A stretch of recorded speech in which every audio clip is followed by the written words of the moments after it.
Yo Flyffers, so we are here with another advanced PvE guide, and today we want to showcase the Aoe Psykeeper, and this guide is significantly for level 90 all the way to 120, but don't worry, we already did a beginner PvE guide that is all the way from level 1 to 90, so if you're in this level range, I recommend watching the beginner PvE guide first and then coming back to this one to get your additional information. But before we jump right into the video, I noticed that 80% of my viewers are currently not subscribed to the channel, so let's make a deal. You watch this video all the way to the end and I'm sure earned your subscription by then. Now let's get started. We will start up with the correct build setup, and the Psykeeper is a high damage AoE class, and we are talking about a stand tanking AoE class here, so you do need a bunch of stamina. And I do recommend going 100 intelligence and filling up the rest with stamina, but the order might be misleading here, so I would always maintain like a healthy state of stamina, so you're actually to tank, and then adding intelligence later on to balance it out. It is more efficient this way, other than like adding too much intelligence early and only being able to tank really small AoEs. The Ringmaster, you are level 90, Ringmaster are insanely strong. You should have realized this by now, especially if you're an AoE character. So if you do not have a permanent Ringmaster as a team, make sure to at least level a Ringmaster to level 75 so you have access to all his buffs. And since you're an AoE, the heal of the Ringmaster will benefit you greatly and result in you being able to tank higher amount of mobs and getting a better EXP per hour this way. Now, what should your stats look like when you're on the way to leveling to max level? At level 105, you should have about 15k health. Important is that you do want to have a high defense, since mages are lacking defense overall. So a defense of about 3.7k is really good. Melee block rate of about 40% is more than decent, and a casting speed of about 145% will result in you being able to slay those mobs really fast. Attack about 4k is more than enough right here, and you can even get it once you're 120 all the way as high as 4.7k. When you are at the higher levels, make sure that your health is always at like 15k or slightly above 15k, so you can use the amount of healing that's coming from the gold pill, which is 15k, to a full extent. Now, what should your gear look like when you're coming from the level 90 guide? You should be wearing a genuine set with +8 and 16% attack. Even though we are in an AoE guide here, the 16% attack scales so well on the Psykeeper that you do not want to have HP percent in your suit. As a shield, you can be wearing the Ancient Shield, and as an Angel Wand, as a weapon, you should be wearing the Angel Wand. You can give it a decent upgrade here and benefit from the health that you need, and even getting more damage into the field right there. Yeah.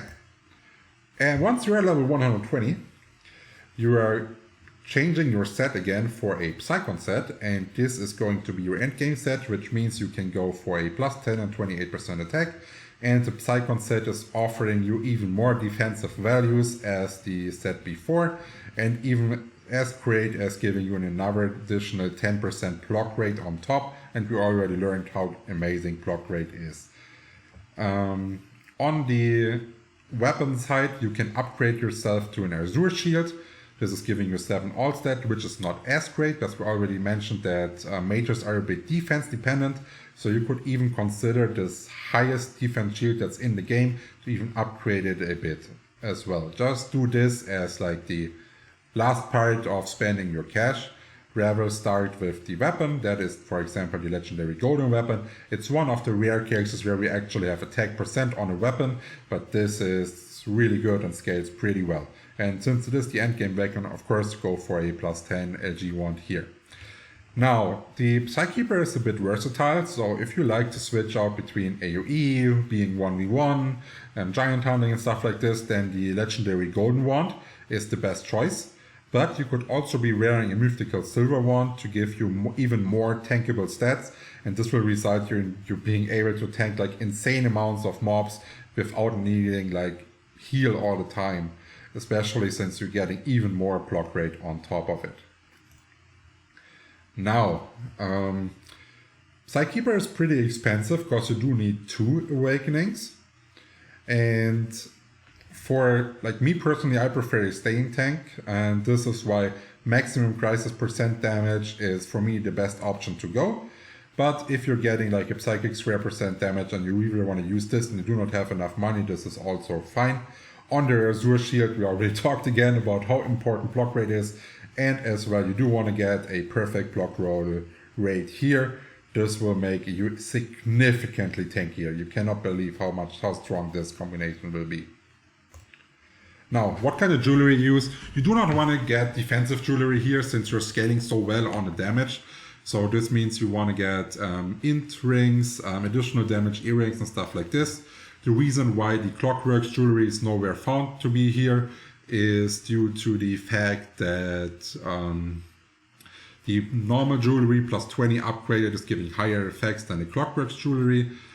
The only thing you have to be careful about is if you upgrade this, you do require different levels to actually be able to wear them. If you do not know what those levels are, make sure to look at the upgrade guide on the channel.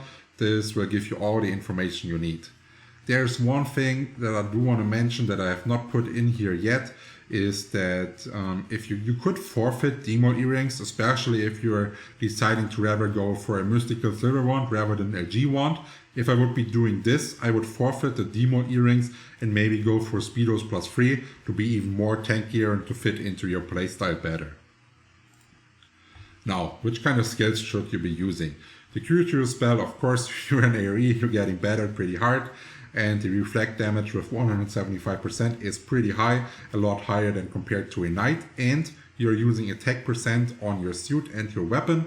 And this attack % does scale on the reflect damage, which makes it actually pretty good.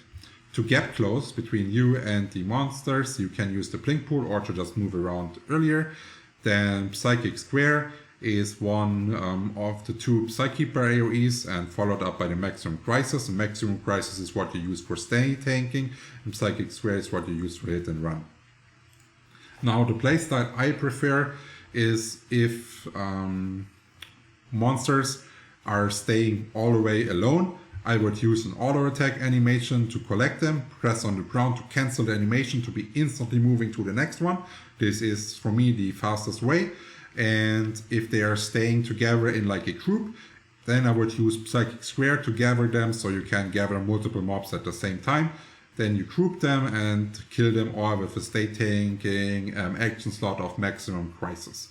You could also go with an action slot, completely forfeit Maximum Crisis and only do Psychic Square. But the thing with this is that Psykeeper doesn't have any slows.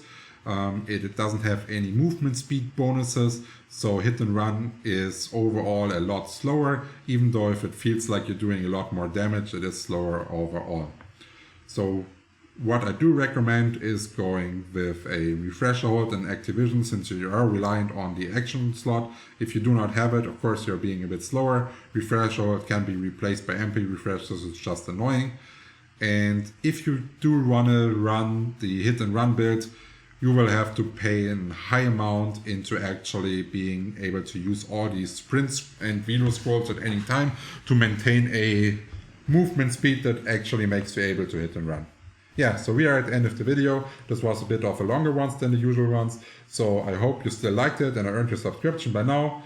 If there's still any more questions, feel free to comment below the video, and I would be really happy if you give it a thumbs up and drop by our Twitch streams that are almost hosted daily, starting on the 4th of June. Cheers.